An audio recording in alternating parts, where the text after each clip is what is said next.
Maximum जगहों पे Citroen का शोरूम ही नहीं होता है, तो क्या करें? तो खुद की टाटा की बड़ी गाड़ियों से इसका बैलेंस बेटर है। सस्पेंशन में एक चीज़ अच्छी है कि बड़े बड़े अगर पॉट होल्स आओ तो आप सीधे जो है उसमें से तेज़ी से निकाल दो। तो हेलो दोस्तों, अभी आपको पता है बहुत ज़्यादा रात नहीं हुई है, लेकिन बारिश इतनी ज़बरदस्त हो रही है कि एकदम अंधेरा छा चुका है। आपको बाहर से आवाज़ भी आ रही होगी और मे बी थोड़ी सी डिस्टर्बेंस भी हो, लेकिन the main topic of this video is suspension. क्योंकि अभी देखिए, आपने देखा होगा कि टैक्स जो है बदलने वाला है, इथेनॉल के इश्यूज हैं, ये सब चीज़ों से जब आप बाहर निकल के गाड़ी एक्चुअल में लेने जाओगे तो एक बहुत ही बड़ा फैक्टर बन जाता है सस्पेंशन कंफर्ट। और ये क्राइटेरिया ऐसा है कि अगर वो अच्छा निकला या फिर अगर वो बुरा निकला आपके लेने के बाद, तो गाड़ी के साथ आपका लव या हेट रिलेशनशिप भी बन सकता है।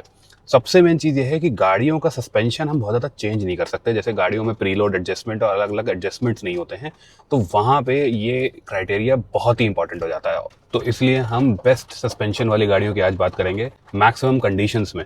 अब कंडीशंस का क्या रोल है वो मैं आपको आगे बताऊंगा, क्योंकि जो गाड़ियाँ जो ऑलमोस्ट हर कंडीशन में बेस्ट सस्पेंशन देती हैं उनको तो मैं क्लियरली सेगमेंट लीडर कह दूंगा, लेकिन कुछ गाड़ियाँ ऐसी हैं जो एक पर्टिकुलर लोड कंडीशंस पे एक पर्टिकुलर कंडीशन में बेटर सस्पेंशन देती हैं दूसरी अपने काउंटर पार्ट से। तो उसको बताना, उसको पॉइंट आउट करना ज़रूरी है। तो लेट्स स्टार्ट द वीडियो। मैं आपका होस्ट दोस्त यश, आप देख रहे हैं ड्राइव एंड लेट्स सी कि आप अपनी फैमिली के कंफर्ट के लिए बेस्ट कार्स कौन सी चुन सकते हो। तो चलिए सस्पेंशन बेसिक्स एक बार समझ लेते हैं। देखिए, जो सस्पेंशन का बैलेंस होता है ना, वो बिठाना बहुत ही मुश्किल होता है, क्योंकि अगर गाड़ी का सस्पेंशन थोड़ा सॉफ्ट साइड पे होगा तो क्या होगा कि जब आप सिटी में चलेंगे, आपके पैसेंजर्स कम होंगे तो आपको बहुत मज़ा आएगा, क्योंकि छोटे मोटे पॉट होल्स सिटी में जब स्लो हम चलते हैं तो अच्छा होता है, सॉफ्ट सस्पेंशन अच्छा लगता है, साइड टू साइड मूवमेंट भी कम होता है। लेकिन वही बात अगर हम पैसेंजर लोड कर देंगे और स्पेशली हम हाईवेज पे थोड़ा तेज चलाएंगे तो वही पीछे जो है वो गाड़ी ऊपर नीचे कूदने लगेगी। एक और चीज़ होती है विच इज़ कि बड़े एकदम से पॉट होल आता है तेज स्पीड में तो ठक से आवाज़ आती है, जिसको हम लोग बोलते हैं कि सस्पेंशन बॉटम आउट कर गया। और इसका उल्टा, अगर सस्पेंशन थोड़ा ज़्यादा स्टिफ हो जाएगा तो आपको हाईवेज पे तो ठीक रहेगा कंपैरेटिवली, लेकिन जो है शहर में आपको पॉट होल्स वगैरह ज़्यादा फील होंगे, और स्पेशली कम लोड पे, मतलब अकेले आप चला रहे होगे तो ज़्यादा फील होंगे। फिर हवा कम करनी पड़ेगी टायर्स। एक और चीज़ होती है जो ज़्यादा इंपॉर्टेंट है, वो ये है कि अगर मिडिल ग्राउंड है उससे थोड़ा सा जो है वो स्टिफर सस्पेंशन होगा, वो ज़्यादा बेटर रहता है लॉन्ग टर्म के लिए, क्योंकि आगे चल के आपका सस्पेंशन धीरे धीरे जैसे गाड़ी पुरानी होती है तो सॉफ्ट होता चला जाता है। तो ऑलरेडी अगर आप सॉफ्ट गाड़ी ले लोगे तो वो आगे चल के और सॉफ्ट हो जाएगी, और गाड़ी में 80 से लेके लगभग 400 किलो के वेट तक जो है वो लोग बैठ सकते हैं। तो जैसे ही वेट कंडीशंस बढ़ेंगी वैसे ही आपका सस्पेंशन जो है वो टेढ़ा मेढ़ा होना स्टार्ट हो जाएगा अगर वो ज़्यादा सॉफ्ट होगा। आजकल मैक्सिमम गाड़ियों में जो है डिसेंट सस्पेंशन आने लगा है, फिर भी हम जो है वो बेस्ट सस्पेंशन की बात स्टार्ट करते हैं सबसे लोएस्ट सेगमेंट से।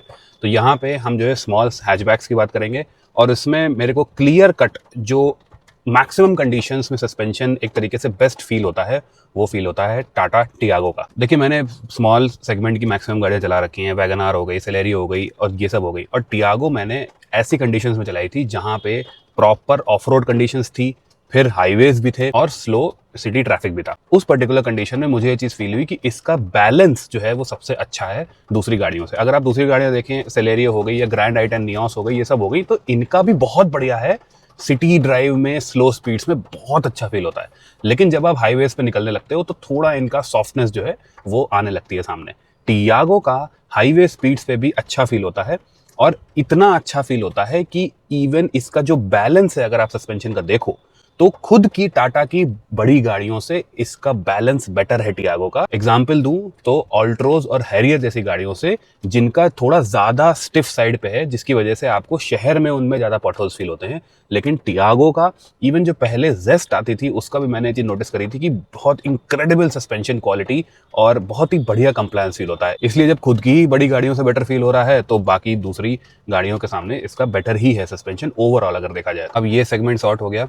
इसके ऊपर जब हम जाएंगे तो मैं माइक्रो एसयूवीज, सेडान्स, छोटी सेडान्स और प्रीमियम हैचबैक्स को थोड़ा सा मर्ज कर, क्योंकि बेसिक हिसाब किताब ये है कि सारी ऑलमोस्ट सेम ही प्लेटफॉर्म्स बनी हैं और ऑलमोस्ट जो है वो सेम प्राइस सेगमेंट में आती हैं, 8 से 10 लाख रेंज में। तो इसमें दो गाड़ियां ऐसी हैं जिनका सस्पेंशन जो है एकदम निखर के सामने आता है, लेकिन यहाँ पे थोड़ी सी कंडीशंस में जो है, जो मैंने बताया था आपको, फर्क फील हो जाता है। तो ओवरऑल अगर आप बेस्ट देखा जाए, स्लो स्पीड्स पे, कम लोड पे, थोड़ा ज्यादा रोड पे भी, वो है आपका C3 का सस्पेंशन। बहुत ही बढ़िया है। सिट्रोएन तो ऑब्वियसली मास्टर है, लेकिन सिर्फ एक कंडीशन ऐसी है, जब आप हाईवेज पे तेज चलते हो और फुल 4 से 5 लोग बैठे हो, फुल आपका लगेज भरा हुआ है, देन आपका पंच का सस्पेंशन जो है वो थोड़ा मूव अराउंड कम करता है, C3 का थोड़ा ज़्यादा सॉफ्ट हो जाता है ज़्यादा लोड कंडीशंस पे। सिर्फ इस कंडीशन को छोड़ के जो है वो C3 का बेटर है, और उस वाली कंडीशन को आप मिला दें तो हाईवेज पे पंच थोड़ी ज़्यादा सेटल्ड फील होती है। और पंच और C3 दोनों के सस्पेंशन में एक चीज़ अच्छी है कि बड़े बड़े अगर पॉटहोल्स आओ तो आप सीधे जो है उसमें से तेज़ी से निकाल दो। यही चीज़ टियागो में है, बाकी छोटी गाड़ियों में ये चीज़ कम होती है। लेकिन अगर हम नीची गाड़ियों में आ गए जैसे सेडान्स और हैचबैक्स में, उसमें मेरे को जो बहुत इंप्रेस किया सस्पेंशन वो नई वाली डिज़ायर का किया। इवन इसके सस्पेंशन में जो आवाज़ है ना वो भी काफ़ी कम है, और बीइंग ए सेडान इसका सस्पेंशन आई डोंट नो किस तरीके से ट्यून किया गया है कि थोड़े बड़े गड्ढे देखने पे भी तेज़ी से निकाल दो तो उतनी अंदर झटका नहीं फील होता है। थोड़ा सा जो एकदम आइडियल सस्पेंशन सेटअप मैंने आपको स्टार्टिंग में बताया था कि हल्का सा stiff in city conditions, but highways पे जो इसका प्लायंट राइड है, 4-5 लोग बैठाने के बाद लगेज के बाद भी जो है वो जो एक तरीके से बिगड़ता नहीं है, उसमें बहुत ही बढ़िया मारुति ने इस बार इसका सस्पेंशन थोड़ा अच्छा किया है। स्विफ्ट से थोड़ा सा बेटर फील है, थोड़ा सा मे बी ट्यूनिंग में फ़र्क है क्योंकि स्विफ्ट का हल्का सा स्टिफ ज़्यादा है, लेकिन डिज़ायर का जो ओवरऑल कंप्लायंस है, ओवरऑल जो बैलेंस है, वो दूसरी मैक्सिमम गाड़ियों से इस सेगमेंट में बेटर है। अब हम इसके ऊपर वाले सेगमेंट में आ जाएंगे तो सब 4 मीटर एसयूवीज या क्रॉसओवर्स में जो है वो बहुत ही तगड़ी फाइट है काइलैक, 3XO और नेक्सॉन में। ये तीनों ही गाड़ियाँ हाईवेज पे बहुत स्टेबल रहती हैं, सिटी में भी सही लगती हैं, उसके बाद मेनली बड़े बड़े पॉटहोल्स के ऊपर से तेज़ी से निकाल दो तब भी सही फील होती हैं।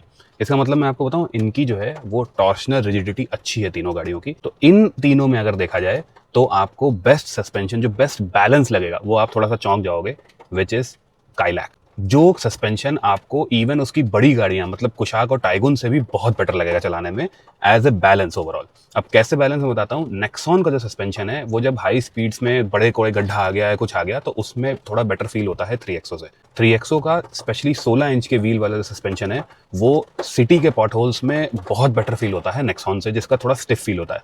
लेकिन इन दोनों का जो कॉम्बो है वो है काइलैक का।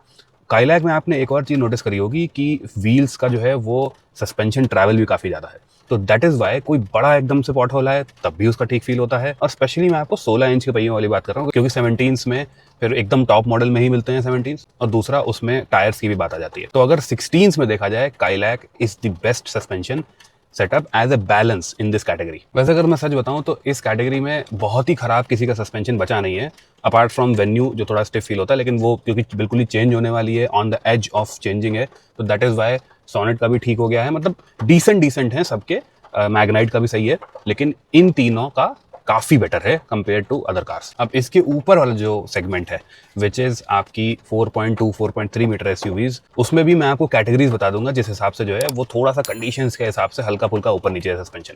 तो अगर मैं पहले वाली कैटेगरी मतलब 1 2 3 लोग बैठे हों और सिटी में चल रहे हो, इवन हाईवेज पे भी चल रहे हो 80-90 पे, तो उसमें जो बेस्ट बैलेंस है वो है सिट्रोएन बसॉल्ट का। लेकिन जब आप थोड़े पैसेंजर्स लोड कर दो, 5 हो जाए पैसेंजर्स, और थोड़ा हाईवेज पे तेज जा रही है गाड़ी, तो भी इसी की बहन which is C3 air cross, उसका सस्पेंशन थोड़ा बेटर हो जाता है क्योंकि वो थोड़ा स्टिफली ट्यून्ड है। बेस्ट सस्पेंशन की कैटेगरीज हैं वो इन्हीं दोनों में डिवाइड है। लेकिन वही बात है कि लोग मेरे से बोलेंगे कि मैक्सिमम जगहों पे सिट्रोएन का शोरूम ही नहीं होता है, तो क्या करें। तो मैं आपको बताता हूँ 2 गाड़ियां जो हल्की सी नीचे हैं, लेकिन वही कंडीशंस के हिसाब से अगर आप 2-3 लोग चल रहे हो और सिटी कंडीशंस में देखी जाए और थोड़ा हाईवेज पे भी देखा जाए, तो एलिवेट का सस्पेंशन जो है वो बहुत बढ़िया है, ट्रैवल भी बहुत अच्छा है सस्पेंशन का, और इवन गड्ढों के ऊपर से तेजी से निकल जाओ, बढ़िया। लेकिन वही बात, अगर 5 लोग हो गए और लगेज भर दिया, then Grand Vitara shines on highways. मतलब बड़ा कोई गड्ढा आ जाए, कुछ आ जाए, पीछे वाले लोग भी जो है बिल्कुल इशू नहीं करेंगे, कुछ नहीं करेंगे। और पीछे से एलिवेट का सस्पेंशन थोड़ा जो है वो तेज स्पीड में ज़्यादा लोड पे हल्का सा पीछे से ऐसे बाउंस होने लगता है, which does not happen with grand Vitara. काफ़ी स्टेबल रहता है ग्रैंड विटारा का सस्पेंशन इस पर्टिकुलर मामले में। तो वही है, कंडीशंस वाली बात है। लेकिन ग्रैंड विटारा को मैंने अकेले भी चलाया है, तो वहाँ पे वो हल्की सी स्टिफ फील होती है। देखिए जो बाकी गाड़ियाँ हैं ना इस पर्टिकुलर सेगमेंट की, वो सिटी में तो सब सारी ऑलमोस्ट ठीक बिहेव करती हैं, लेकिन हाईवेज पे ज़्यादा लोड पे बहुत सी ऐसी गाड़ियाँ हैं जो बॉटम आउट कर जाती हैं बड़े गड्ढों पे। तो दैट इज़ वाई यहाँ तक ही ठीक है। अब सेडान और एमपीवीज की कौन बात करेगा। तो अगर हम सेडान्स में देखें तो अगर आप शॉफर ड्रिवन हैं और शहर में रोज़ आसपास चलते हैं और बहुत ज़्यादा लोड अप नहीं करते हैं गाड़ी, तो होंडा सिटी का बहुत ही बढ़िया कुशन सस्पेंशन है। प्लस उसकी सीट्स रहती हैं जो और कुछ नहीं फील दे देते हैं। तो मतलब कम लोड पे इवन हाईवेज पे भी जो है 80-90 तक 2-3 लोग हों बहुत बढ़िया फील देता है। लेकिन उसके बाद 4 लोग विद इतना बड़ा जो बूट होता है सेडान का वो भर दोगे, then Slavia wins hands down. High speeds पे आगे बैठे हो पीछे बैठे हो, बहुत ही बढ़िया कंप्लायंस है सस्पेंशन की। और इवन 3 लोगों में भी जो है वो जब स्पीड्स तेज होती हैं, specially over 60 kilometre per hour, तो बड़े बड़े गड्ढे झेलने की जो क्षमता है स्लाविया में वो होंडा सिटी में नहीं है। तो वो बात भी आ जाती है। तो इसी वजह से इसमें आपका स्लाविया का ज़्यादा बेटर बैलेंस है सारी गाड़ियों में। और हम एमपीवीज में देखें तो वहाँ पे भी कैरेंस का ज़्यादा बेटर बैलेंस है, क्योंकि अर्टिगा और एक्सेल 6 में क्या है कि 5 लोग तक सॉफ्ट है, बढ़िया हिसाब किताब खुशी खुशी, लेकिन 7 लोगों में वो कैरेंस से ज़्यादा मूव अराउंड करती है। इवन कैरेंस भी परफेक्ट नहीं है, फिर आपको और ऊपर जाना पड़ेगा इनोवाज में। लेकिन वही बात है कि हम कंपेयर करें एमपीवीज में, छोटी एमपीवीज में, तो वहाँ पे कैरेंस का बेटर ओवरऑल ट्यूनिंग है। अब अगर मैं ईवीज में देखूं तो स्पेशल मेंशन है which is Kia Carens Clavis का ईवी वर्जन। ईवी वर्जन में जो है वो थोड़ा सा काम करा गया है सस्पेंशन में, और उसमें थोड़े स्पेशल तरीके के डैम्पर्स दिए हैं। तो दैट इज़ वाई उसका सस्पेंशन आपको बहुत ही बढ़िया लगेगा दूसरी किया की गाड़ियों से, जस्ट लाइक जैसे सिरोस हो गई या सोनेट हो गई, उनसे काफ़ी बेटर लगेगा क्लेविस ईवी का सस्पेंशन। और मैक्सिमम ईवीज में थोड़ा सा स्टिफ टाइप का हो जाता है, लेकिन उसमें उतना नहीं फील होगा आपको। तो दैट इज़ वाई इसका स्पेशल मेंशन करना जरूरी था। अब चलिए इसके ऊपर वाले सेगमेंट में चलते हैं, 18 से लगभग 25-27 लाख रुपए तक। तो यहाँ पे भी वही है, अगर आपको 4-5 लोग चलने हैं, आपका बड़ा सिटी है, मेट्रो सिटी है, उतने गड्ढे अड्डे नहीं है, दिल्ली जैसा हिसाब किताब है, और आपको जो है वो स्मूथ हाईवेज पे ज़्यादातर चलना होता है, तो XUV 700 बहुत कंफर्टेबल आपको फील होगी। उसमें ये चीज़ ये है कि सस्पेंशन अच्छा होने के साथ, सॉफ्ट फील होने के साथ, बॉडी रोल ज़्यादा नहीं है, क्योंकि वही बात जो मैंने आपको पहले बोली थी कि उसकी शैसी जो है बहुत ही टॉर्शनली रिजिड है। तो आपको बॉडी रोल काटने पाटने में थोड़ी सी मतलब सेडान जैसी फील आएगी, उसको तेज चलाने में भी कॉन्फिडेंस आएगा, लेकिन आपको वो गड्ढों के ऊपर से जो है वो सॉफ्ट लगेगी। लेकिन अगर आप थोड़े छोटे शहर में रहते हैं, गांव में रहते हैं, और कभी कभी जो है वो जब फैमिलीज के साथ पूरा भर के निकलते हैं लगेज और 7 लोगों के साथ, और बड़े बड़े गड्ढे एकदम उसके ऊपर से आपको निकालना चाहते हैं, तो वहाँ पे आपका सफारी बेटर फील होगी, और इवन उसमें जगह भी ज़्यादा है ज़्यादातर लोगों के लिए।